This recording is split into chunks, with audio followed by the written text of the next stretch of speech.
warahmatullahi wabarakatuh. Alhamdulillah alladzi hadana li hada wa ma kunna linahtadiya laula an hadana Allah. Asyhadu an la ilaha illallah wahdahu la syarika lah wa asyhadu anna Muhammadan abduhu wa rasuluhu la nabiyya ba'dah. Qala Allah ta'ala fi kitabihil karim, ya ayyuhalladzina amanu taqullaha haqqa tuqatih wa la tamutunna illa wa antum muslimun. Amma ba'du, fa inna asdaqal hadithi kitabullah wa khairal huda huda Muhammadin sallallahu alaihi wasallam wa syarrul umuri muhdatsatuha fa inna kulla muhdatsatin bid'ah wa kulla bid'atin dhalalah wa kulla dhalalatin finnar. Amma ba'du, fa inna asdaqal hadithi kitabullah wa khairal huda huda Muhammadin sallallahu alaihi wasallam wa syarrul umuri muhdatsatuha fa inna kulla muhdatsatin bid'ah wa kulla bid'atin dhalalah wa kulla dhalalatin. Para umat sekalian, ibu-ibu, yang semoga Allah Subhanahu wa taala merahmati kita semuanya. Insyaallah pada pagi hari ini menjelang siang hari kita akan kembali melanjutkan kajian kita tentang sifat-sifat istri salihah.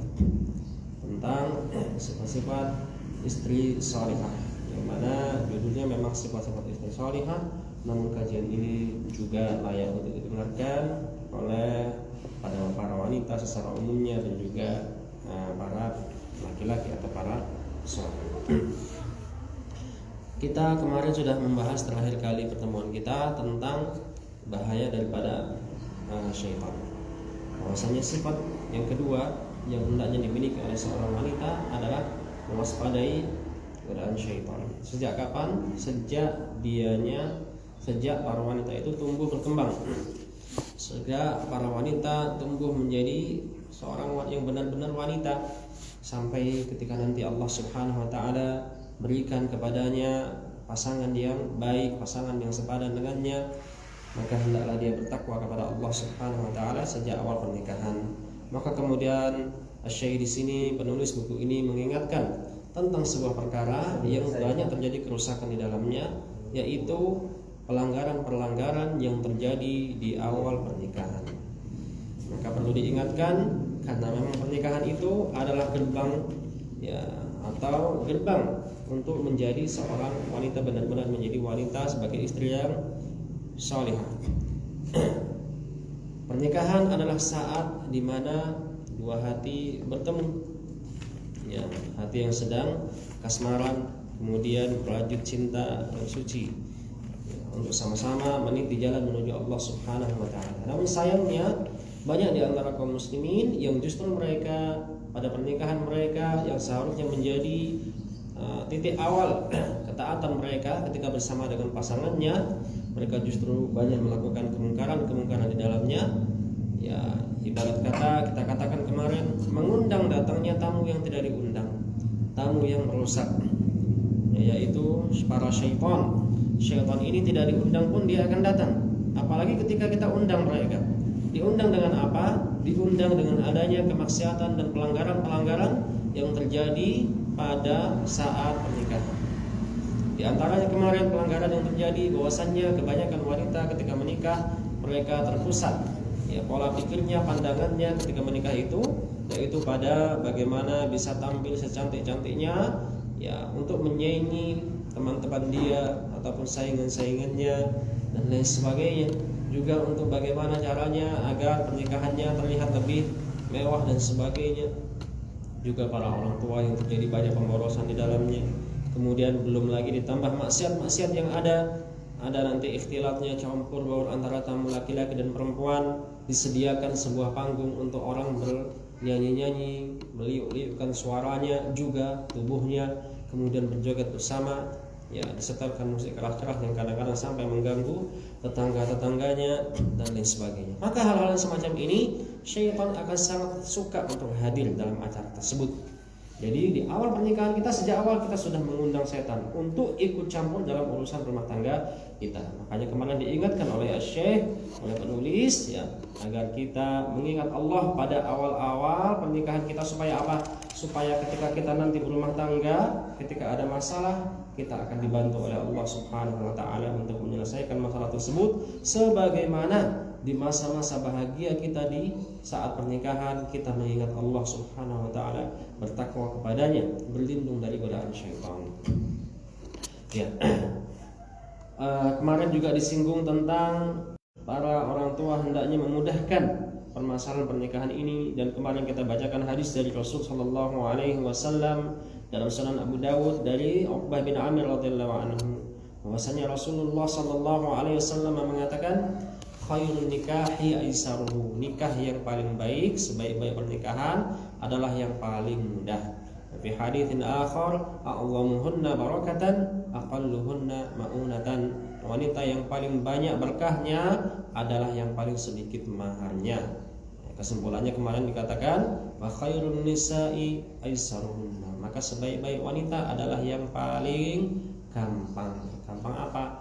Ya kemarin kita katakan bukan gampangan, ya gampang ditemuk, gampang dinikmatin, gampang diajak ke sana kemari, tapi maksudnya adalah gampang untuk dinikahi. Ya jangan sampai nanti mau dinikahin susah, ya giliran dipacarin, direnggut kehormatannya, ya diberikan dengan harga murah. Ya mau nikah dipersyaratkan sama walinya harus punya uang sekian-sekian. Giliran sudah kebobolan, akhirnya terpaksa dinikahkan dengan yang seadanya. Maka ini ya diantara hal-hal yang bisa mengurangi keberkahan di awal pernikahan kita. Gerbang yang seharusnya menjadi keberkahan justru menjadi pintu kemaksiatan. Maka kalau misalnya nanti kita bisa sarankan kepada keluarga kita, kepada anak-anak kita, atau kepada kakak adik kita, atau kepada kitanya sendiri ya, yang mungkin mau nikah lagi mungkin ya, maka untuk memudahkan segala perkaranya. Nah, sekarang kita masuk ke pertemuan ke-7 ya sekarang ya. Masuk ke pertemuan ke-7, kita bisa lihat lagi di halaman 30. Silakan dibuka halaman 30.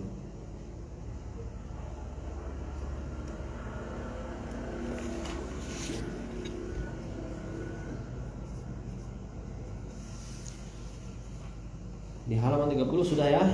Itu di alinea di paragraf yang 1 2 3 4. Ya, yang keempat. Ya, itu bisa dicatat kemarin. Tsumma min sifatiz zaujatis salihah. Kita mengingat sebentar, mengulang sedikit. Tsumma di tengah-tengah ya. Itu ditulis, bisa ditulis ya, sifat yang kedua bagi wanita salihah, yaitu tsumma min sifatiz zaujatis salihah. Kemudian di antara sifat istri yang salihah adalah al-hadaru minasyaitonir rajim, mewaspadai gangguan asyaiton ar-rajim, setan yang terkutuk. Mewaspadai godaan setan, mewaspadai gangguan setan. Ini benar-benar perkara yang serius, bukan perkara yang main-main. Betapa banyak terjadinya rumah tangga yang kacau balau itu karena banyak campur tangan dari makhluk yang tak kasat mata ini, ya, yang tidak terlihat ini. Tapi ternyata dia selalu mengitari pada urusan-urusan rumah tangga kita semuanya. Semuanya. Kita bacakan lagi. A'adallahu wa iyyakum minhu. Semoga Allah melindungi kita, melindungi kami dan kalian semuanya darinya. Kemudian, wasyaitanu mahammatuhu, dan setan itu urusannya dalam dunia ini, ya, misinya, tujuan hidupnya. Tujuan hidup setan fi hadhil hayati, dalam kehidupan ini adalah al-ifsad, adalah merusak, kemudian merusak, kemudian merusak dan merusak terus. Ya, merusak dahulu, merusak sekarang dan merusak kemudian, dan selalu merusak. Apa saja yang dirusak? Semuanya. Ifsaduddin, merusak agama seseorang. Ifsaduddin atau bahkan merusak Islam secara umum ini dirusak oleh syaitan. Ifsadul khuluq, merusak akhlak. Akhlaknya siapa? Akhlaknya manusia semuanya. Terutama di sini adalah akhlaknya istri, akhlaknya suami, akhlaknya anak-anak. Ifsadul muamalah, merusak pergaulan. Merusak pergaulan. Setan itu campur tangan dalam pergaulan antara dua orang mukmin yang saling akrab, saling mencintai, saling gandeng-menggandeng dalam dakwah. Setan akan membisik-bisikkan ya sesuatu yang sekiranya bisa memisahkan antara kedua orang ini. Apalagi kehidupan rumah tangga antara suami dan istri, pergaulannya ini akan dirusak. Ifsadul ishrah, ini lagi merusak rumah tangga antara suami dan istri dengan anak-anaknya. Ya, ifsadul ukhuwah, merusak ukhuwah. Ukhuwah artinya persaudaraan dalam Islam, dalam iman. Muhammatuhu al-ifsad wa fi kulli yaumin, setiap harinya yab'atu bu'utan, mengutus utusan-utusan, wa yursilu jundan, dan juga pasukan-pasukan lil qiyami bihadhil maham, untuk ya melaksanakan tugas ini. Jadi setan itu tugasnya adalah merusak. Kita harus ingat ini. Kita harus ingat ini, bahwasanya segala kerusakan-kerusakan itu ada campur tangan daripada syaitan. Ya, bahkan setan itu bisa merusak fisik juga ya. Bisa merusak rumahnya dibikin kebakaran dengan cara apa? Dengan cara meniup-niup misalnya lilin yang tidak dimatikan atau kompor ya, atau bahkan mungkin ada aliran listrik ya, dibuat menjadi percikan-percikan api hingga rumah bisa terbakar, atau bahkan bisa membuat orang itu lumpuh misalnya, bisa ya. Kemudian juga bisa membuat mengganggu laki-laki atau perempuan jadi mandul misalnya ya. Bisa juga seperti itu, atau bahkan mungkin bisa mengganggu hubungan suami istri. Suaminya dibikin, mohon maaf ya, dibikin nggak bisa melayani istrinya, impoten misalnya, atau bahkan bisa bikin buta. Ya, kalau diceritakan dulu seorang ustadz di Jaminur Rahman pernah cerita, ya tetangga beliau ini ada yang punya semacam alat elektronik gitu ya, alat elektronik yang digunakan untuk sehari-harinya itu nyetel pelajaran-pelajaran, nyetel murotal misalnya, nyetel kajian-kajian ya.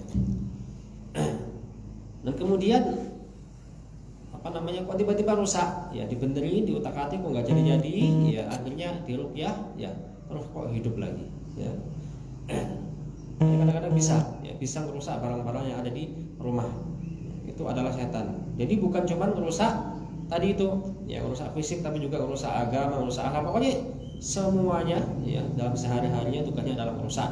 Kalau bangun tidur, setan itu pagi langsung berprogram ya, kamu tugasnya ke sana ke sini ya, untuk apa? Merusak itu, rusak ini.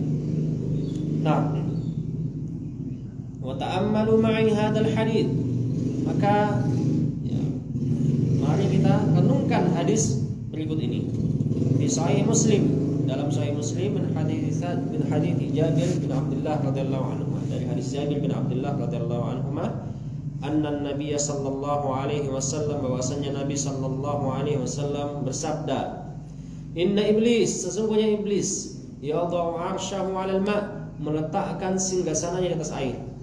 Di lautan mana? Kita tidak tahu ya, tidak tahu. Pokoknya di sebuah samudra iblis meletakkan singgasananya di sana. Tsumma yab'atsu sarayahu, akan tetapi kemudian dia mengirim utusan-utusannya untuk menuju daratan-daratan di seluruh dunia, bahkan sampai Sungai Bahar ya. Jadi utusan-utusan iblis bisa sampai Sungai Bahar, karena memang kata Nabi SAW, di antara iblis itu ada yang melata ya, dia tuh jalannya pakai perutnya kayak yang bentuknya seperti ular, ada yang berjalan dengan kakinya ya. Iblis itu jin-jin itu ada yang berjalan dengan kakinya, ada juga yang bisa terbang, ada ya jin-jin itu yang mereka bisa terbang ke sana kemari ya. Ay yursilal junud wal bu'ath lil ifsad, maksudnya adalah dia mengutus ya tentara-tentara dan pasukan-pasukan untuk tugasnya adalah merusak. Fa adnahum minhum manzilatan, maka yang paling dekat kedudukannya dengan sang iblis ya, iblis itu enggak pernah mati ya. Iblis itu ditakdirkan oleh Allah untuk tidak mati sampai hari kiamat nanti. Fa anzilni ila yaumil ba'tsun ya, maka ya Allah tangguhkan aku sampai hari kiamat, jangan kau matikan aku ya Allah. Iblis dari dulu sampai sekarang itu selalu masih dalam keadaan hidup sejak zamannya Nabi Adam, bahkan sebelum Bahkan sebelum terciptanya Nabi Adam alaihissalam, iblis sudah hidup, artinya sudah sangat berpengalaman. Ya. Nah, iblis ini memiliki tentara-tentara dan pasukan yang paling disenangi, paling dekat kedudukannya dengan para iblis. Atau bahkan kalau seperti kita mungkin yang diangkat menjadi menteri itu, ya yang seperti apa? Fa'adnahum minhum manzilatan, maka yang paling dekat kedudukannya dengannya, a'dhamuhum fitnatan, adalah yang paling besar fitnahnya, paling sukses merusaknya. Paling sukses merusaknya, yakni aqrabuhum minhu ilaihi a'dhamuhum fitnatan bainan nas. Yaji'u ahaduhum, nanti salah seorang daripada pasukan iblis akan datang kepada iblis, ya, fayaqul, maka dia mengatakan, fa'altu kada wa kada, wahai iblis, aku telah berhasil membuat seseorang melakukan maksiat ini, maksiat itu. Fayaqul ma sana'ata syai'an, kata iblis, kamu belum ngapa-ngapain, belum berbuat apa-apa. Tsumma yaji'u ahaduhum, lalu ada yang datang lagi, ya, setan yang berbeda, yang mengatakan, ma taraktu, aku tidak tinggalkan dia wahai iblis, hatta farraqtu bainahu wa baina imra'atihi, ya, sampai aku berhasil memisahkan antara dia dan istrinya. Maksudnya adalah berhasil membuat mereka bercerai. Seorang mukmin, ya, seorang ustadz bercerai dengan istrinya, seorang mukmin yang saleh bercerai dengan istrinya. Fayadnihi minhu, maka iblis pun memanggil, oh, kamu sini. Ya, iblis yudni hada minhu, fayaqulu ni'ma anta, kamu setan. Ya, kamu setannya, kamu manusianya, kamu yang hebat, ya, itu maksudnya, ya. Nah, ini adalah di antara hadis yang perlu untuk kita renungi, perlu untuk kita ingat betapa masalah pernikahan itu adalah masalah yang besar. Ya, jangankan pernikahan, dua orang laki-laki yang saling mencintai saja, ya, itu nanti akan dipanggil namanya di hari kiamat, akan diberikan arsy khusus, diberikan singgasana khusus untuk mereka berdua nanti. Kemudian yang membuat iri semua penduduk surga. Ya, orang laki-laki yang sama mencintai, cinta dalam iman, ya, bukan cinta yang diharam. Kita di sini sedang membahas cinta-cinta yang halal, ya, bukan cinta-cinta yang menyimpang. Dia akan mendapatkan keutamaan. Bahkan dua orang yang saling mencintai karena Allah nantinya akan diberikan naungan oleh Allah Subhanahu wa taala pada hari kiamat, ketika matahari didekatkan dengan jarak 1 mil, semua manusia kepanasan. Nah, dua orang yang saling mencintai ini akan mendapatkan naungan dari Allah Subhanahu wa taala. Antara kedua laki-laki saja yang mereka saling mencintai dalam iman, iblis enggak suka. Ya, ini kan bikin gemes iblis, ya. Nah, cinta-cinta seperti ini, apalagi cinta antara laki-laki dan perempuan, yang cinta laki-laki dan perempuan apabila dibina dengan baik, nanti mereka kemudian melahirkan anak dan keturunan yang banyak, yang semuanya diajarkan dengan tauhid, diajarkan agama, dimasukkan pondok pesantren, kemudian bisa berdakwah, menjadikan dunia ini penuh dengan, ya, syariat Islam misalnya. Iblis nggak akan suka yang seperti ini. Makanya kemudian kalau terjadi perceraian antara suami dan istri, yang akan merasakan dampak buruknya bukan hanya sang ayah, bukan hanya sang ibu, bahkan kadang-kadang dua keluarga jadi berseteru. Yang tadinya mereka akur karena besanan, sekarang udah pisahan, akhirnya saling menjelek-jelekan. Oh yo, dasar orang yang sudah didik anak itu, masa anaknya begini sama anakku dan begini dan begitu. Belum lagi nanti anak-anaknya akan kehilangan, ya, ayahnya atau kehilangan ibundanya. Ya, kemudian nanti banyak yang berontak, apalagi kalau nggak dididik dengan benar. Makanya pengalaman saya dulu ngerawat anak-anak, ngajarin anak-anak SD waktu di Ponorogo itu, ya, di pondok saya dulu. Rata-rata anak-anak SD itu dulu banyak kan dari keluarga yang broken home, ya, banyak yang dari keluarga broken home.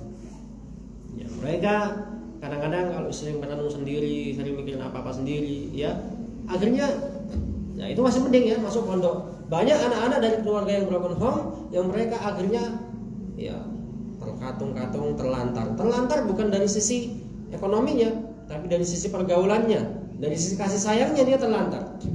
Akhirnya dia mencari jati dirinya sendiri, nggak ada tempat untuk dia curhat kecuali kepada teman-temannya. Mending kalau teman-temannya pergaulannya bagus, akhlaknya bagus, bisa dicontoh.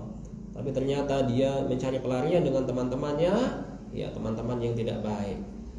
Kalau laki-laki akhirnya nanti jadi mengkonsumsi khamr, minuman keras, pergaulannya pernah nanti belajar ilmu agama, yang perempuannya akhirnya juga layak kesana kemari, ngerasa bapak ibunya udah gak akur lagi dan sebagainya.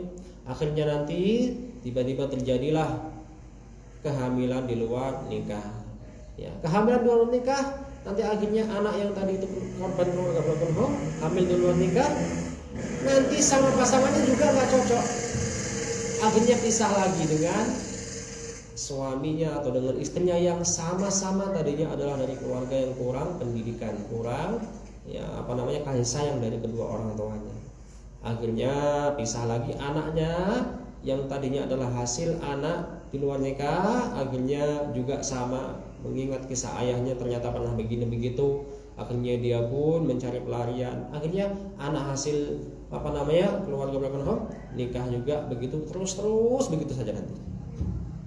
Ya, akhirnya lama-lama dunia ini dipenuhi oleh anak-anak yang kurang pendidikan, kurang kasih sayang dari orang tuanya.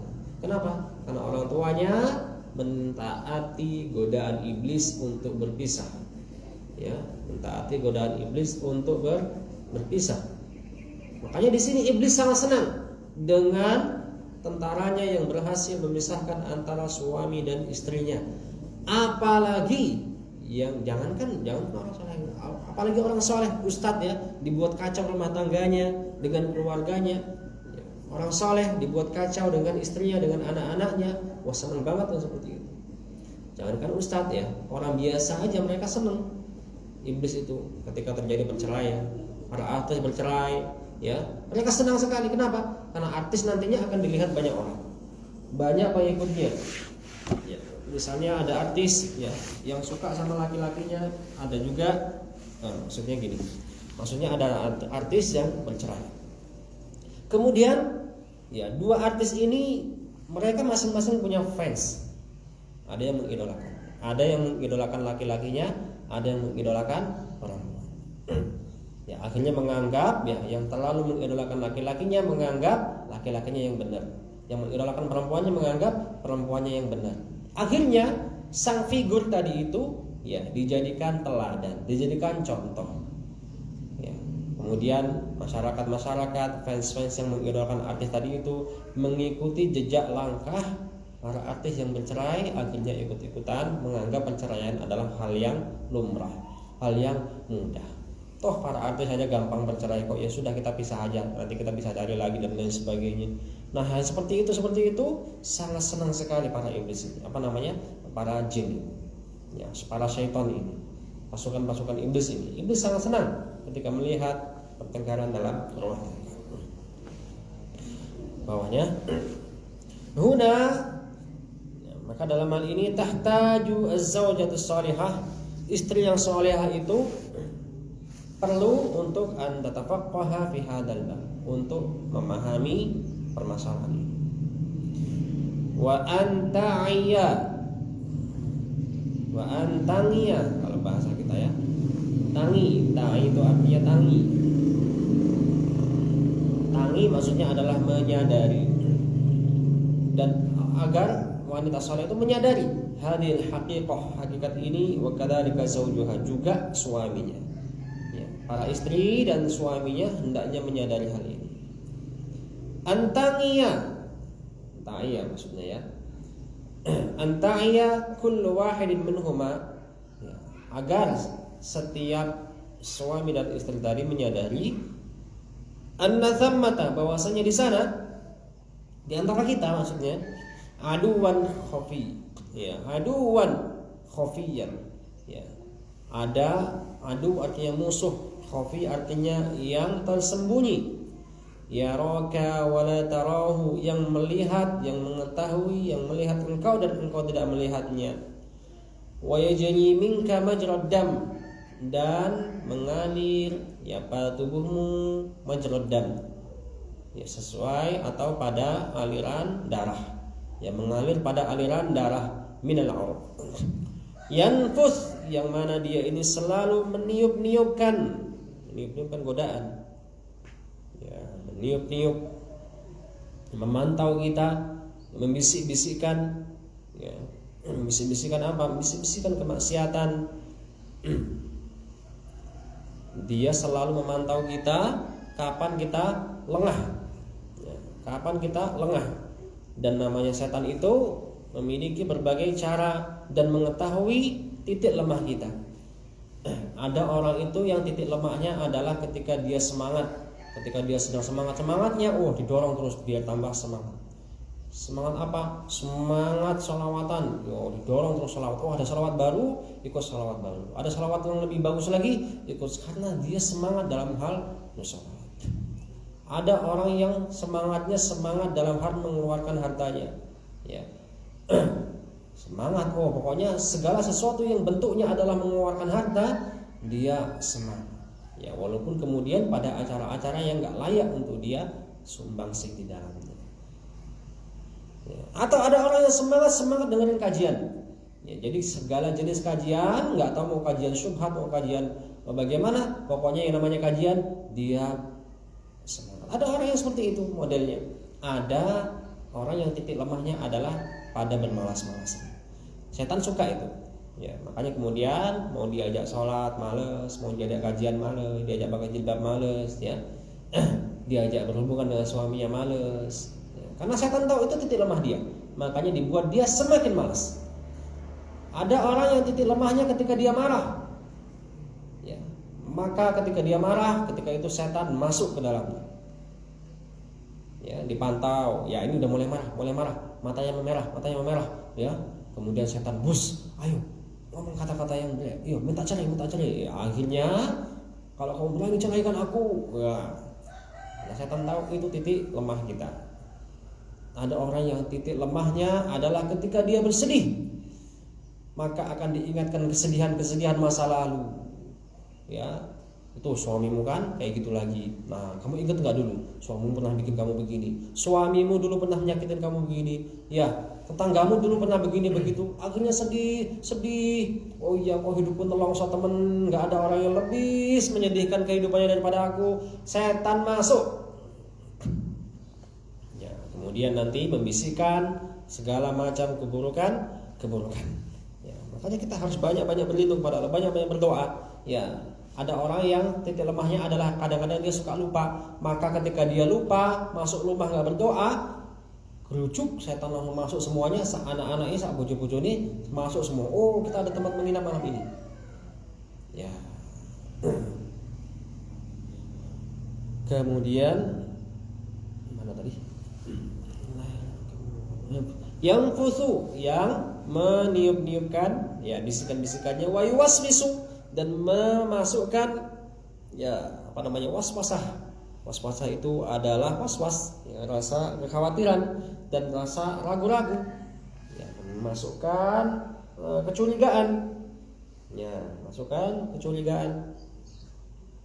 ya, pulang kerja, ya, suaminya dilihatin kok bajunya, kok di bajunya ada nempel rambut panjang, wah ini rambut siapa? Ya, padahal ya mungkin itu adalah rambutnya istrinya sendiri, ya. Tapi istrinya kok rambutnya pendek, wah ini mulai mencurigakan. Oh, rupanya suaminya rambutnya panjang. Oh, rambutnya pendek juga, wah, jenggotnya berarti yang panjang, ya. Ini biasanya suami saya nggak pakai minyak wangi, kalau ke masjid kok ini pakai minyak wangi, ya. Jangan-jangan nanti dia mampir di warung kopi dan lain sebagainya. Wah. Suami saya nggak pernah makan di rumah tapi kok gemuk-gemuk aja. Di mana selama ini dia makan? Jajan juga nggak pernah kelihatan jajanan, kan mencurigakan. Wah, jadi dimasukkan was-was ke dalam hati suami maupun istri. Ya, suaminya misalnya biasanya ramah, biasanya apa, assalamualaikum, senyum, ngecup kening istrinya ketika pulang. Lah ini kok diem aja, suaminya malah langsung nyari makanan apa, ya, mulai was-was, ya. Jangan-jangan suamiku ini lagi gimana, ternyata suaminya lagi ada masalah di luarnya, ya, dan lain sebagainya. Ya, pokoknya dalam hal semacam itu, ya, setan akan menggoda dan memasukkan was-was ke dalam hati, baik itu suami maupun istri. Ya, ada makanan datang, ya, loh Dek, ini makanan dari mana Dek? Wah, ini dari tetangga. Oh, jebule tetangga tuh punya perhatian sama anti toh. Jadi tetangga kita punya perhatian sama kamu, ya, padahal tetangganya memang mau ngasih makanan, ya. Ada anaknya dibonceng sama orang lain, ya. Loh, kok dia yang boncengin anak kita? Ya, kamu ada hubungan apa sama dia dan lain sebagainya. Padahal memang anaknya mungkin ya kesasar ya, atau ya memang tetangganya model orang yang baik. Tapi namanya was-was itu bisa saja ya, dan hal-hal yang seperti itu masuk setan untuk menimbulkan kecurigaan ya, menimbulkan hal-hal yang bisa menyebabkan perpecahan. Masalahnya apa? Masalahnya tadi dia itu bisa melihat kita nggak bisa melihat dia. Bisa jadi sekarang ini ada setan-setan ya, atau jin-jin yang memang sedang menyimak kita ya, sedang menyimak kita ya. Mungkin ada yang di kamar mandi, ada yang di kamar, ada yang di mana. Begitu kita lengah, maka mereka langsung masuk meniupkan hal-hal yang bersifat merusak. Kullu dzalika yumarisuhu, semua itu dia praktekkan ya. Apa namanya? Ini tadi yakidu membuat tipu daya ya, membuat makar. Wa yamkur, membuat makar. Dia membuat strategi, siasat gimana caranya supaya hubungan suami istri ini rusak ya. Kalau suaminya nggak bisa dirusak, maka yang dirusak istrinya. Kalau istrinya nggak bisa dirusak, maka dirusak anak-anaknya ya. Makanya ya, masa Ustaz saya menceraikan istri saya, masa juga godaan setan Ustaz? Iya ya. Tapi istri saya yang susah diatur Ustaz. Ya berarti setan masuk melalui istri Anda ya, berarti setan masuk melalui istri Anda. Istrinya bilang, Pak Ustaz, bukan saya yang salah Ustaz, suami saya aja yang gampang emosian Ustaz, dikit-dikit ngomong cerai. Ya berarti setan masuk lewat suami Anda. Atau bahkan setan mungkin menggoda, ya ini suaminya tipikal suami yang tegas, suami yang Masya Allah ya, anti godaan setan, ya menjalankan sunnah kemana-mana, dia selalu berdoa. Istrinya juga istri yang taat, patuh sama suaminya, rajin berdoa, berlindung dari setan. Tapi kemudian anaknya yang dibikin bermasalah ya, anaknya dibikin bermasalah. Anaknya dibawa sama suaminya jalan-jalan ya, tiba-tiba pulang-pulang anaknya nangis ya. Kenapa tuh Pak ya, ibu ini anaknya kok nangis, pengen jaluk jajan dan sebagainya. Iya boleh dikei yo, dari kemarin nggak dikasih jajan terus mulai ribut. Loh lah kamu ini gini, saya nggak mau anak saya begini begitu. Lah sekali-kali berantem di depan anaknya, akhirnya lama-lama ya wis lah ngono. Terus lah ono apa? Ya wis saya nang kamar. Ya, masih mending kalau kayak gitu. Ya setelah ono, ya kamu udah kana. Bawa anakmu pergi sana. Berbahaya seperti itu. Ya, maka ini diantara apa namanya? Bagaimana tipu daya setan, ya. Kullu dzalika yumarisuhu, semua itu dipraktekkan setan, wa antala tarahu, dan sedangkan engkau tidak bisa melihatnya. Kita nggak bisa melihat ketika setan membisik-bisikkan ke telinga kita untuk susah bangun subuh. Kita nggak bisa lihat ketika setan ya narik-narik tangan anak kita untuk kemudian berbuat kemungkaran. Ya, kita nggak bisa melihat setan. Kalau kita bisa melihat, mungkin bisa mudah untuk kita itu menghindarinya. Dek, kamu kok marah kenapa? Oh itu dek ada setan. Setan di telingamu tuh, buang, setan ambil, dilempar. Ya, oh kurang ajar setan ya. Ya, akhirnya istrinya damai. Tapi masalahnya kita nggak bisa lihat, nggak sadar. Ya, kita tahunya istri kita marah-marah itu murni karena istri kita. Ya, padahal bisa jadi ada campur tangan setan ini. Atau sebaliknya, kita melihat suami kita berbuat yang tidak seharusnya itu murni karena suami kita. Ya, padahal bisa jadi itu adalah permainan setan. Setan memang suka sekali ya merusak rumah tangga. Yulqi fi qalbika, ya dia yulqi fi qalbika ya, yang meletakkan dalam hatimu ya, atau menimbulkan tadi itu segala macam waswas, segala macam tipu daya, godaan ke dalam hatimu, ya tarahul wasawis, dan juga menimbulkan wasawis waswas tadi, gangguan yang disusukkan dalam hati kita, wa yuqi'ush syukuk, dan menimbulkan keraguan-raguan ila an taqa'al adawat, yang nantinya bisa menyebabkan terjadinya al-adawat, permusuhan ya. Jadi lewat kecurigaan, lewat keraguan-raguan yang dimasukkan dalam hati seorang suami ataupun istri ya, suaminya pulang kerja, loh kok istrinya dandan cantik banget ya, biasanya nggak pernah dandan ya. Curiga akhirnya, kamu kok biasanya nggak pernah pakai pakaian kayak gini, kok pakai pakaian gini, habis ngelayanin siapa? Kurang ajar kowe mas, aku dandan demi kamu dan sebagainya. Berantem akhirnya ya.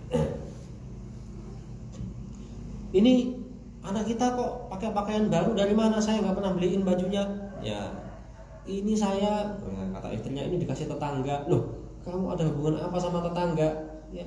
Akhirnya ribut ya, menimbulkan keraguan-keraguan, was-was dan kecurigaan-kecurigaan semacam itu ya. Semuanya nanti ujungnya adalah bisa membuat permusuhan antara suami istri maupun dengan anak-anaknya.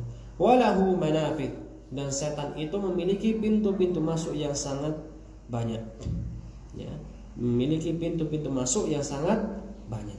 Apa pintu masuknya setan ya? Intinya nanti usaha setan itu ya, usaha setan target utamanya pada anak manusia, anak Adam itu bagaimana caranya bisa membuat dia itu murtad. Target utamanya ya, target utamanya mau dengan cara nanti rumah tangganya yang digoda, mau dengan cara nanti anaknya yang diajak bermaksiat. Pokoknya target utamanya ya untuk memalingkan manusia dari jalan Allah Subhanahu wa taala. Bagaimana caranya membuat seorang itu murtad atau keluar dari agama Islam. Kalau nggak bisa juga, maka dibuatlah dia itu nanti menyukai melakukan hal-hal yang bid'ah. Bid'ah, tahu bid'ah ya Bu-ibu ya?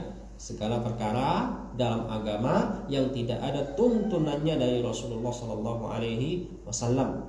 Perkara baru dalam agama yang tidak ada tuntunannya dari Rasulullah Shallallahu Alaihi Wasallam.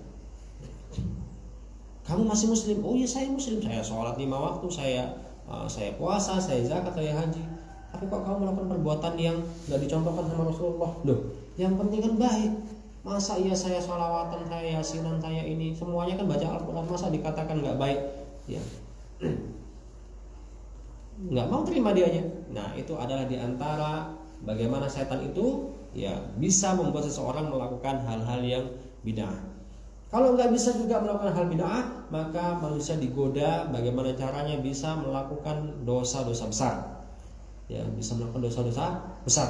Kalau ternyata wah ini tipikal orang kalau diajak berzina nggak bakal mau, diajak membunuh apalagi, ya dia nggak bakal mau. Akhirnya digoda bagaimana supaya manusia itu melakukan dosa-dosa kecil. Ya, kalau diajak berzina nggak mau, tapi kalau disuruh diajak ngintip atau lihat-lihat hal yang haram, wah gampang ini orang ini ya, kan diajak ke dosa-dosa kecil dulu. Kalau misalnya nggak bisa juga, wah dia orang yang bertakwa, diajak dikasih tahu di sana ada cewek cantik, dia malah nutup mata ya. Akhirnya nanti dia diajak untuk melakukan hal-hal yang mubah, yang dibolehkan yang mubah ya.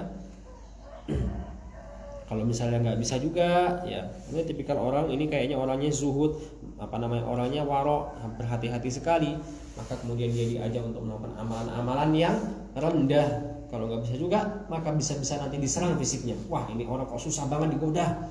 Nah, akhirnya nanti diserang fisiknya, entah dibikin lumpuh, dibikin pegel ya, supaya nggak bisa sholat misalnya, dibikin buta ya, dibikin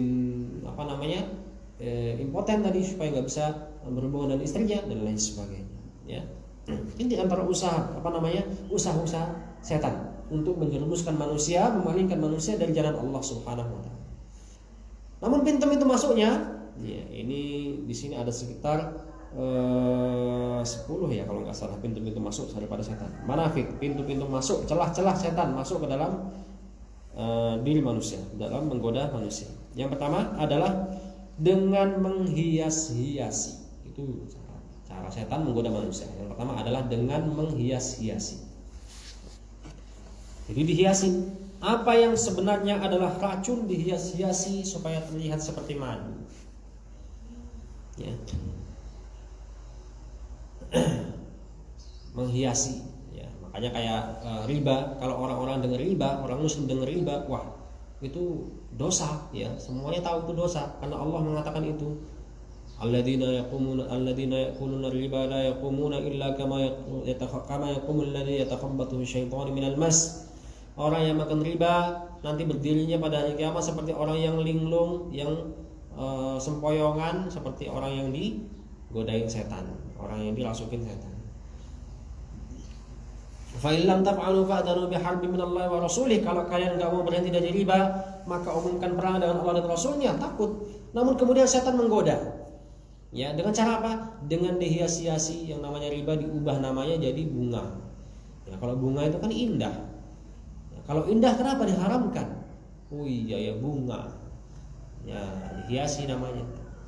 Kalau dulu orang-orang mendengarkan kata-kata, mohon maaf ya, ada kata bahasa lonte, oh kasar. Wah, lonte itu pokoknya jelek. Ya, pelacur, wah apalagi itu jelek ya. Tapi kemudian dihiasi sama setan, diubah namanya jadi pekerja. Wah, orang kerja berarti nyari nafkah. Nyari nafkah kok diharamkan, kok disalahkan. Pekerja seks komersial, jadinya PS. Ya, tapi kok namanya pekerja seks kok gimana gitu. Akhirnya diubah lagi namanya, dihiasi sama setan, dikasih nama kupu-kupu siang, kupu-kupu malam. Ya, jadinya kupu-kupu malam. Ya, dihias-hiasi sama setan. Berzina itu haram, ya, namun kemudian dihias sama oh zina itu nikmat, kamu nggak pernah akan merasakan begini dan begitu. Ya, ada kan lagunya itu, katanya selingkuh itu indah. Wah, mulai. Tanya indah, bagaimana keindahannya? Ya, nanti kalau kamu selingkuh, kamu nanti ya bisa nyari bos-bos yang kaya. Ya, nanti kamu bisa beli ini, beli itu, kamu diajak jalan-jalan ke sini. Nanti gimana suamiku marah? Alah, suamimu kan sudah nggak bisa begini begitu. Ya, digodain, hias-hiasin ya sama setan. Itu pintu masuk yang pertama. Pintu masuk yang kedua adalah dengan menunda-nunda. Ya, dengan menunda-nunda. Ya, mau beramal soleh ditunda, mau sholat ditunda-tunda, mau sedekah ditunda-tunda, mau melayani suami ditunda-tunda. Wah, nanti saya masuk kose ya. Nanti dulu mah, nanti dulu mah. Akhirnya suaminya ngantuk nggak jadi. Ya. Mau senyum sama suaminya juga ditunda. Ya, Cal, tak tes ya. Ya, tak tes Cobalah sehari tak nggak senyum sama suami. Gimana kira-kira tanggapan suami? Nggak boleh ya. Senyum kok ditunda-tunda. Itu adalah amal soleh. Kemudian diantaranya setelah masuk setan adalah dengan menimbulkan keraguan-raguan. Ya, dengan menimbulkan keraguan-raguan. Ini kok suami saya kok biasanya HP-nya bisa dilihat, bisa dicek, kok tiba-tiba sekarang disandi. Ada rahasia apa ya? Mulai curiga. Jangan-jangan dia sudah mulai ngecek nomor baru ini dan sebagainya. Padahal itu adalah hak suami ketika misalnya mereka memiliki HP, hal-hal yang bersikap pribadi seperti itu, ya, dan istrinya juga. Ya, nanti pembahasannya ada lagi nanti ya masalah ini. Kemudian di antara celah masuk setan adalah dengan membuat lupa. Dengan membuat lupa. Ini berarti celah yang keempat ya. Yang keempat, dengan membuat lupa. Karena lupa itu ada yang lupa alami, ada lupa yang memang dibuat lupa oleh syaitan. Seperti misalnya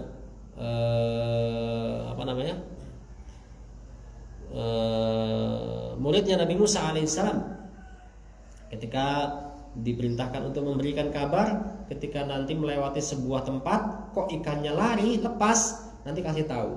Ternyata ikannya lepas, dia lupa memberitahukan kepada Nabi Musa, maka dia mengatakan wa ma ansanihu illa syaitanu an adzkurah, dan tidaklah membuat aku lupa kecuali setan. Ya, maka setan ini bisa bikin orang lupa. Ya, tadinya aku sudah hafal Quran, kok tiba-tiba dibikin lupa. Kemarin hafal doa doa masuk kamar mandi, kok sekarang kok lupa. Ketika lupa itu nanti dia masuk. Lupa berdoa ketika makan. Ya. Ketika makan, lihat makanannya begitu enaknya, nikmatnya, langsung maklep, lupa berdoa. Ya, ketika itu setan langsung masuk, ikut makan bersama-sama. Kemudian juga di antara pintu yang kelima ya, adalah dengan ditakut-takuti. Kalau mau sedekah, ya nanti kamu kalau uangnya kurang bagaimana? Kalau mau berbuat baik sama orang tua, oh jangan, nanti orang tuamu malah begini begitu, ya. Mau haji takut miskin, ya. Dibuat takut, bahkan dibuat takut sama setannya juga. Ya, nanti setannya bakal menimpakan musibah begini dan begitu. Ya. Kemudian pintu yang berikutnya adalah pintu sedih, pintu kesedihan. Ya, kita sampaikan tadi, setan akan membisikkan sesuatu hal-hal yang mengingatkan kita kepada kesedihan masa lalu, ya. Dan ketika kita bersedih, maka setan langsung masuk, ya. Dia nanti berleluasa untuk menggoda kita, atau masuk lewat pintu berikutnya, yaitu pintu syahwat. Ya, pintu syahwat ini tentunya pintu syahwat pada hal-hal yang tidak layak untuk disyahwati. Ya, suka sama istri orang misalnya, ya, suka sama suami orang padahal dia sudah bersuami misalnya. Ya, kalau belum bersuami suka sama suami orang masih wajar. Ya, kalau belum bersuami tapi dia sudah punya suami, ya, tapi digoda sama suami orang. Oh, bojoku ki nak turu ki ngorokan, nah, mungkin mulai membayangkan, oh suaminya ini kalau tidur ngorokan enggak ya, ya. Syahwat pada hal-hal yang tidak layak untuk disyahwat, atau suka sama sesama jenis, laki-laki sama laki-laki, perempuan sama perempuan, atau syahwat-syahwat yang lainnya, syahwat nonton misalnya, ya, syahwat nonton. Ada orang yang, ada setan itu tahu, oh ini kelemahannya laki-laki ini ketika dia diajak nonton yang begini. Kalau perempuan, kelemahannya adalah syahwatnya ketika dia diajak nonton gosip-gosip, nonton artis-artis, nonton film-film lawak, nonton film-film horor misalnya. Tahu setan, makanya ya kita harus berhati-hati. Makanya sempat ada kisah ya, orang yang suka nonton film horor. Ada seorang syekh yang mengunjungi sebuah penjara, kemudian ketika ditanya salah seorang narapidana, dia mengatakan, kenapa kamu bisa berada di sini? Dia mengatakan, saya membunuh istri saya, Syekh. Loh, kok bisa kamu membunuh istri saya? Ceritanya begini, Syekh. Ya, ceritanya, jadi dia sama istrinya sebenarnya pengantin baru yang saling mencintai. Ya, hampir-hampir tidak pernah ada masalah dalam keluarganya.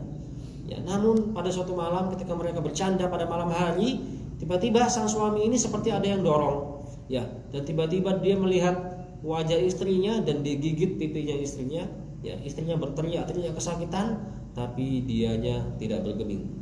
Dibrakoti muka bojone ketika wajahnya istrinya sudah habis, sudah tak tersisa, baru dia sadar. Ya, apa yang sudah aku lakukan? Istrinya sudah meninggal dunia. Kemudian dia telepon keluarganya, wahai bapak, wahai ibu, mohon maaf, ya, hari ini malam tadi saya sudah membunuh istri saya. Loh, kok bisa begitu? Kaget semuanya keluarganya. Ya, kaget semuanya keluarganya, kok bisa? Selama ini tidak pernah terlihat ada masalah. Ternyata suaminya kok tiba-tiba membunuh istrinya. Ternyata sebabnya adalah sang suami ini suka sekali nonton film horor, ya, nonton film-film yang serem-serem, film-film setan dan sebagainya. Dan ketika dia nonton itu, kata dia, seakan-akan ada yang masuk ke dalam tubuhnya, ada yang merasuki dia, ada yang mendorong dia. Ya, maka kemudian berpikiran yang aneh-aneh. Maka harus berhati-hati sama hal seperti itu. Ya, seorang wanita yang kok kerjaannya sukanya nonton film-film, misalnya film-film Korea, ya, maka kemudian dia syahwatnya sama laki-laki Korea yang katanya mereka adalah orang-orang yang peka, ya, padahal enggak juga, ya. Karena saya di Korea tahu sendiri, ya, mereka membuat film seperti itu karena bagi mereka itu adalah hal yang langka, ya, maka seakan-akan mengajarkan, ya, laki-laki begini, karena nyatanya tidak seperti itu. Allah Ta'ala.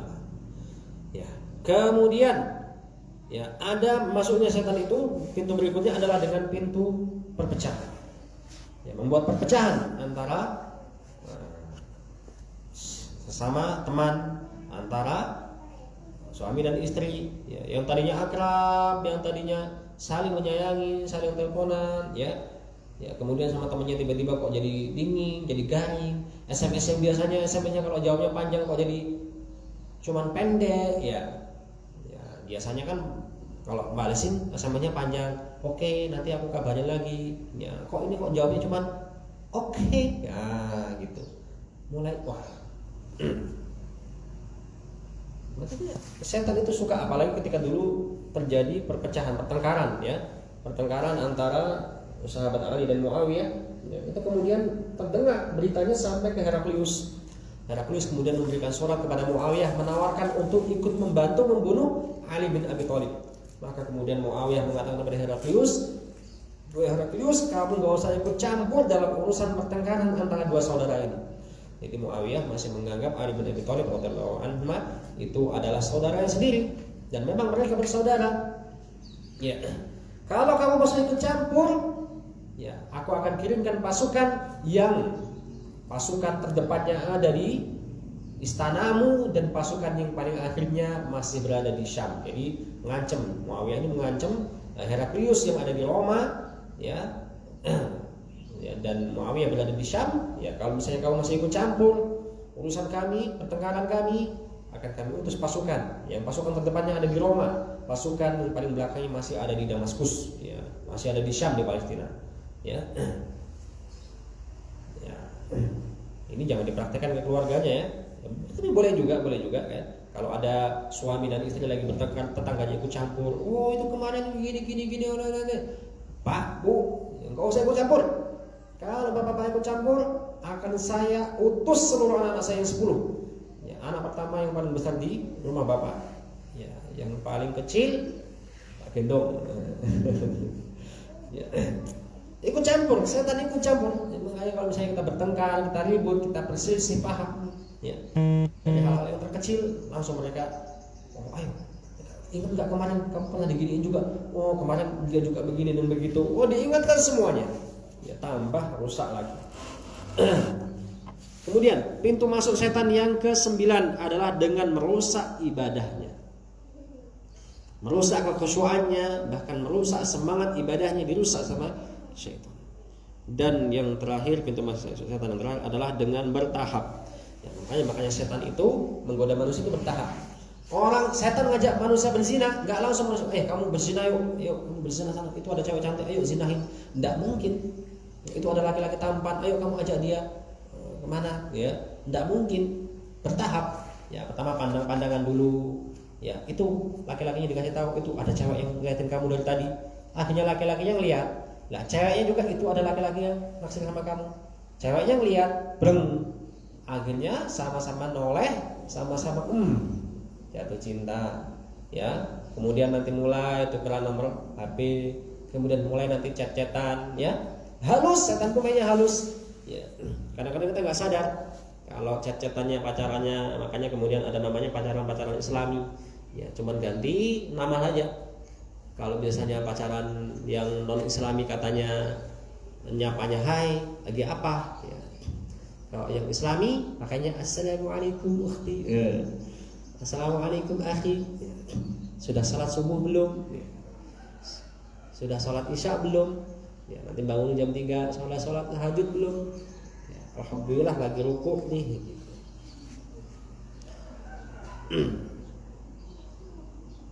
Bertahap. Kita juga ingat ya kisah dari Barseso. Barseso, ada yang tahu kisah Barseso enggak ya? Barseso ini adalah seorang pendeta yang soleh, ya, yang dia adalah pendeta yang ahli ibadah, yang benar-benar takut kepada Allah Subhanahu wa taala. Suatu hari didatangin oleh sebuah keluarga yang ingin safar. Ya, ingin safar beberapa hari, safar jauh. Namun kemudian mereka tidak bisa membawa anak perempuan mereka yang masih gadis, ya, yang masih remaja. Akhirnya dititipkan kepada Barseso. Barseso ini kemudian dia menolak. Ya, Barseso menolak karena nggak mungkin, ya, dia bisa bertahan dengan adanya seorang remaja di rumah dia. Akhirnya dipaksa sama keluarga tadi itu, soalnya mereka buru-buru, kalau anak ini nggak dititipkan nanti bagaimana? Kami nggak mungkin menitipkan sama orang lain, karena yang soleh di sini cuma kamu, wahai Barseso. Kamulah yang paling soleh di sini. Insya Allah kamu adalah orang yang baik, kami yakin sepenuhnya kepadamu. Akhirnya Barseso pun luluh. Akhirnya dibuatkanlah sebuah tenda di dekat rumahnya, ya. Di dekat rumahnya dibuatkan sebuah rumah-rumahan untuk kemudian dijadikan tempat tinggal sang remaja putri tersebut. Namun akhirnya, ya, hari demi hari berlalu, Barseso mengantarkan makanan kepada sang wanita tadi ini. Ya, wanitanya kemudian ya tetap tinggal di situ. Akhirnya lama-kelamaan setan menggoda si Barseso. Ya, kamu bener nggak kamu ngasih makanan? Nanti tahu-tahu makanannya nggak dimakan, nanti dibuang gimana? Coba kamu cek, kamu tungguin, bener nggak makanannya diambil? Nanti takutnya diambil sama yang lain dia. Ya, kemudian Barseso ngantarin makanan berikutnya, ditungguin. Oh, ternyata bener ada sebuah tangan yang mengambilnya. Tangannya malu-malu, warnanya putih. Ya, akhirnya Barseso yakin. Tapi digoda lagi sama setan. Bener nggak itu tangan dia? Nanti takutnya tangan bukan tangan dia. Atau bener nggak itu nanti dimakan sama dia? Takutnya nanti cuma diambil terus dibuang. Ya. Akhirnya Barseso kemudian bertanya, bener nggak makanannya kamu ambil? Sudah makan apa belum? Kamu sehat apa enggak? Ya. Sehat. Ya. Akhirnya Barseso pun yakin, oh sudah sehat, aman, sudah makan beneran. Ya, tapi terus mengganggu. Coba kamu tanya sama dia, mungkin dia ada butuh sesuatu tapi malu, dia pengen ngomong apa-apa sama kamu tapi dia malu, ya. Atau mungkin makanannya ya cuma dimakan separuhnya nanti dia buang dan lain sebagainya. Akhirnya lama-kelamaan Barseso masuk ke tempatnya si wanita tadi. Awalnya cuma ngobrol, tanya-tanya, ya. Kemudian terjadi perbincangan makin asyik, ya, makin cocok. Ya, setan menambah-nambah menghias-hiasi. Akhirnya mulai saling memegang. Akhirnya mulai terjadi apa yang terjadi. Sang wanita pun akhirnya hamil. Ya, sang wanita hamil.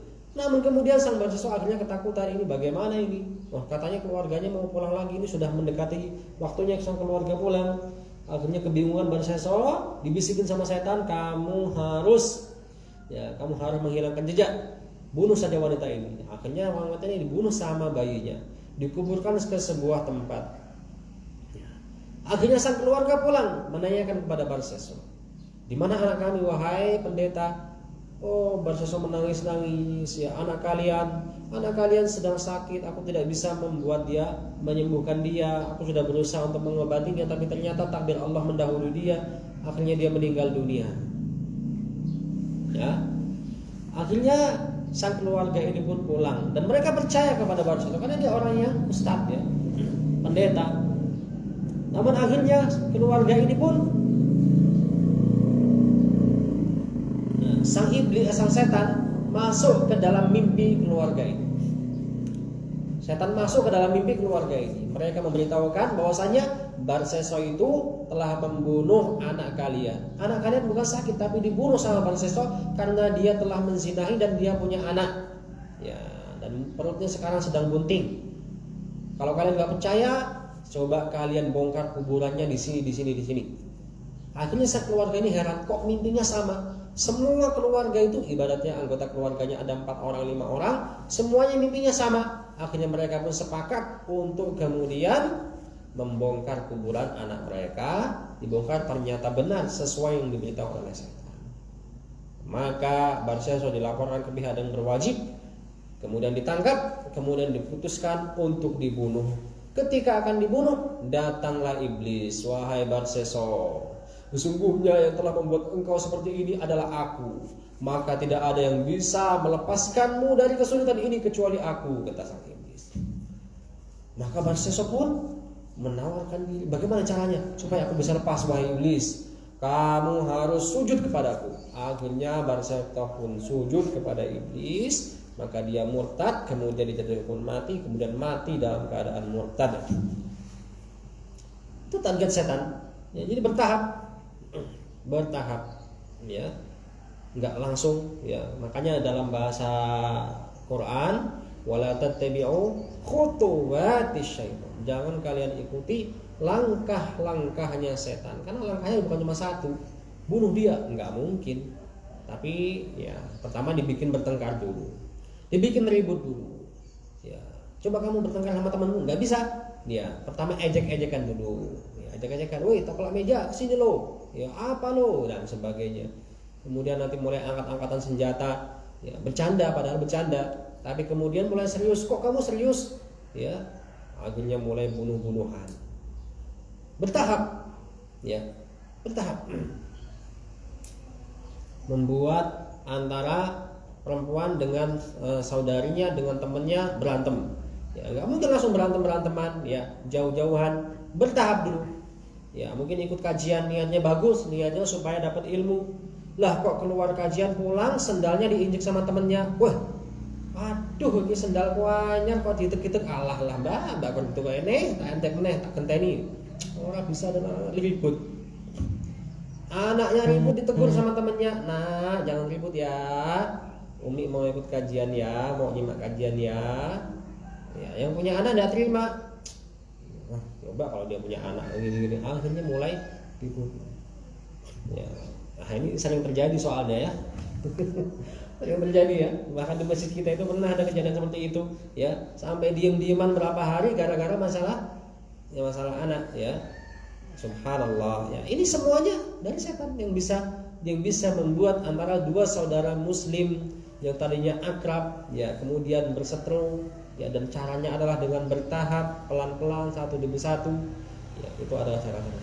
Jadi kita ingatkan tadi, di antara pintu masuk setan adalah yang pertama dengan menghias-hiasi, kemudian dengan menunda-nunda yang kedua, yang ketiga dengan menimbulkan keraguan-raguan, yang keempat membuat lupa, yang kelima dengan menakut-nakuti, kemudian yang keenam dengan menimbulkan kesedihan, yang ketujuh dengan pintu syahwat, yang kedelapan dengan perpecahan, yang kesembilan dengan merusak ibadah, yang kesepuluh dengan cara bertahap. Setan itu sangat sabar ya, sabar dalam menggoda manusia dan menjerumuskan manusia ya, dan mengakibatkan perpecahan dan kerusakan.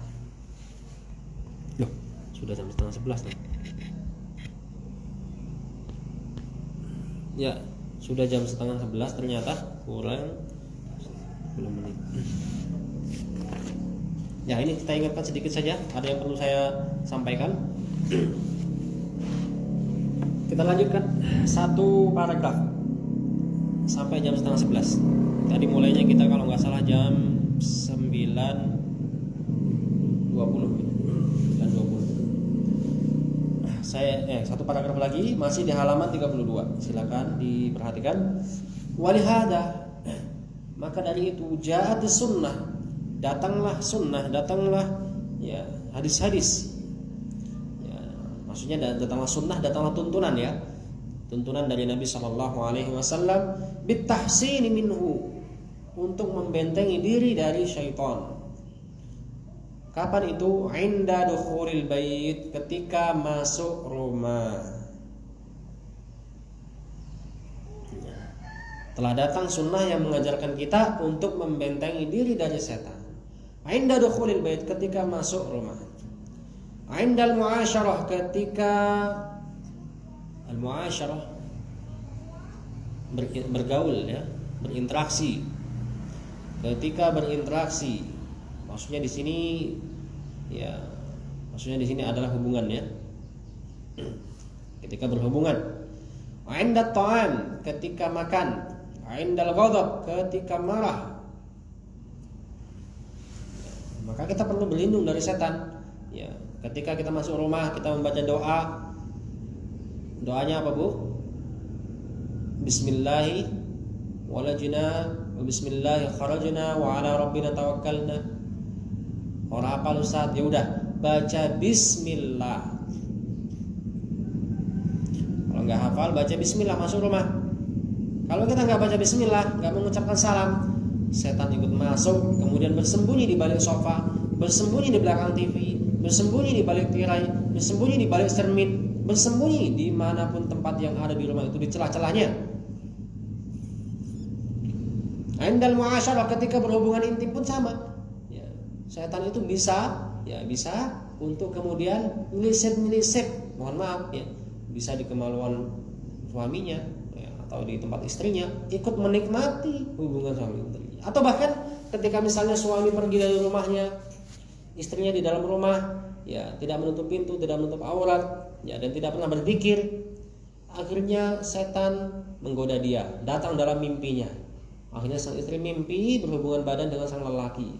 Ya, lelaki ini ternyata adalah setan dari jin. Dia menikmatinya. Karena kalau sama suaminya biasanya cuma sebentar, ini kok lumayan lama. Ya. Akhirnya sang istri lebih senang ketika suaminya di luar rumah dibandingkan di dalam rumah. Ya. Bahkan setan itu bisa muncul dalam wujud suaminya. Ya, kadang-kadang menyerupai suaminya. Suaminya pamitan pergi, lah kok tiba-tiba balik lagi. Ya, balik lagi diem-diem, tahu-tahu ngajakin berhubungan. Ya, bisa jadi itu, ya bisa jadi itu adalah jin. Ya, maka berhati-hati. Sedangkan kita itu tidak akan bisa nyaman, tidak akan bisa tenang kecuali ketika kita bersama dengan pasangan kita. Memang bisa terjadi, ya, bisa terjadi pernikahan antara jin dan manusia, namun itu tidak diperbolehkan. Bisa terjadi, bisa berhubungan badan antara jin dan manusia, bisa. Apalagi apabila jin itu sudah menampakkan berwujud manusia, maka hukum-hukum seperti manusia akan berlaku pada jin tersebut. Ya, hukum-hukum pada manusia berlaku pada jin tersebut. Ya, namun ya jangan sampai kita berpikiran pengen menikah dengan jin, Bu, ya. Kata Allah Subhanahu wa taala, "Wa min ayatihi an khalaqalakum azwaja an khalaqalakum min anfusikum azwajan litaskunu ilaiha." Di antara tanda-tanda ayat Allah adalah Allah menciptakan pasangan-pasangan dari golongan kalian. Agar apa? Agar kalian merasa tenang, tentram, nyaman. Ya, dari golongan kita. Ya, nanti nikah sama jin, ya bahaya, nggak tenang kita, nggak tenang. Karena jin sekarang nikah, ya, kemudian nanti datang lagi jin yang baru. Ini bener nggak jin yang kemarin? Beda lagi nanti jin yang kemarin lagi, bahaya. Nanti punya anak-anaknya, jadi anak-anak jin juga dipanggil, nak, sini nak, nggak jawab. Tahu-tahu di mana? Tahu-tahu di atas loteng.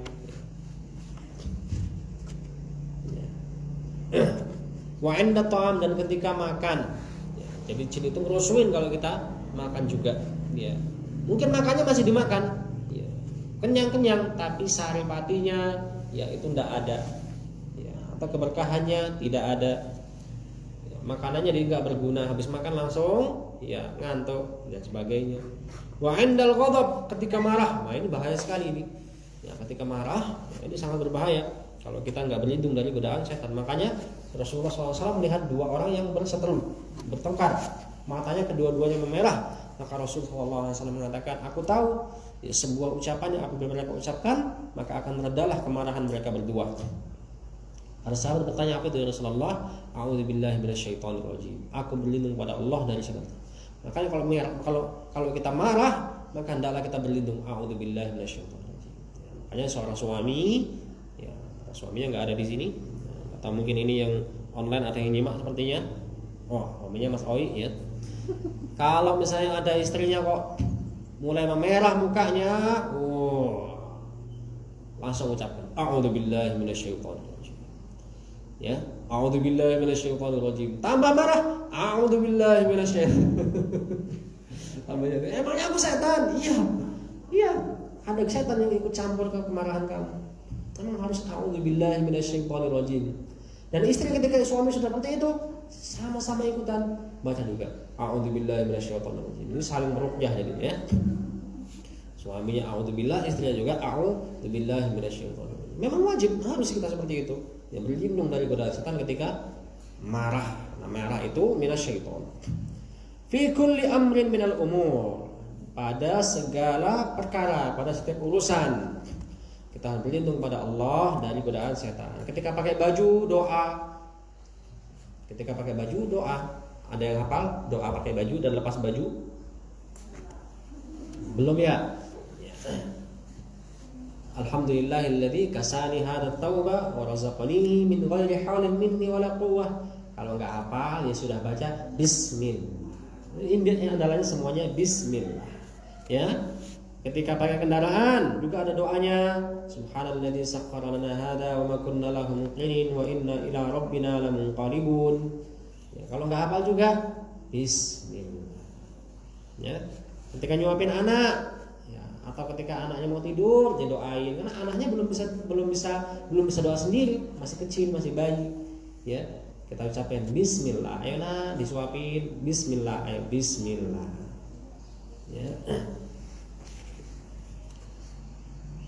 Fi kulli umurin minal umur yahtajul insanu ila takhshin syaitan. Pada segala urusan maka manusia perlu untuk berlindung dari setan. Li alla yusyarikahu syaitanu fi ahli, agar setan tidak ikut campur pada urusan keluarganya, wa baitihi wa waladihi, dan rumahnya dan anak-anaknya. Ya.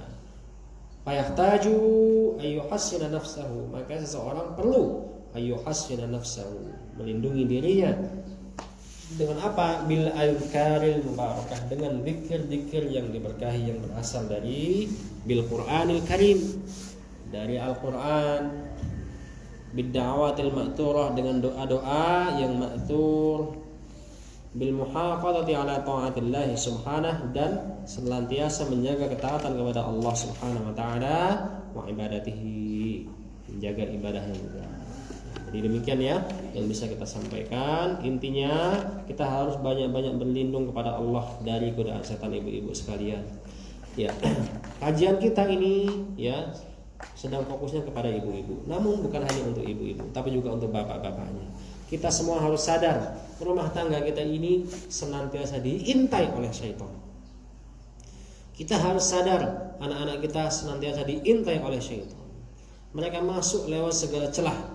Ketika kita bersedih, ketika kita marah, ketika kita bertengkar, ya, ketika kita mulai ada kecurigaan, mereka suka sekali. Mereka akan semakin ngompor-ngomporin. Maka hendaknya kita semuanya tidak terlepas dari zikir kepada Allah, dari doa kepada Allah. Karena apa? Karena setan itu adalah makhluk yang sangat berpengalaman. Pengalaman apa? Pengalaman merusak. Ya, pengalaman merusak. Insyaallah besok akan kita lanjutkan lagi penjelasannya. Kita tutup pengajian kita dengan membaca Alhamdulillahirabbil alamin.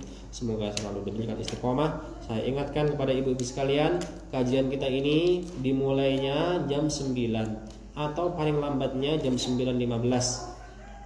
Ya Bu ya. Jam 9.15. Sebisa mungkin ibu-ibu sudah hadir di sini pada jam 9-nya ya, supaya jam 9.15-nya atau jam 9.10-nya bisa kita mulai. Nah, jadi jangan telat lagi Bu ya. Ya, mohon maaf atas segala kekurangan. Subhanakallahumma wa bihamdika asyhadu an la ilaha illa anta astaghfiruka wa atubu ilaik. Kalau ada pertanyaan silakan. Assalamualaikum warahmatullahi wabarakatuh.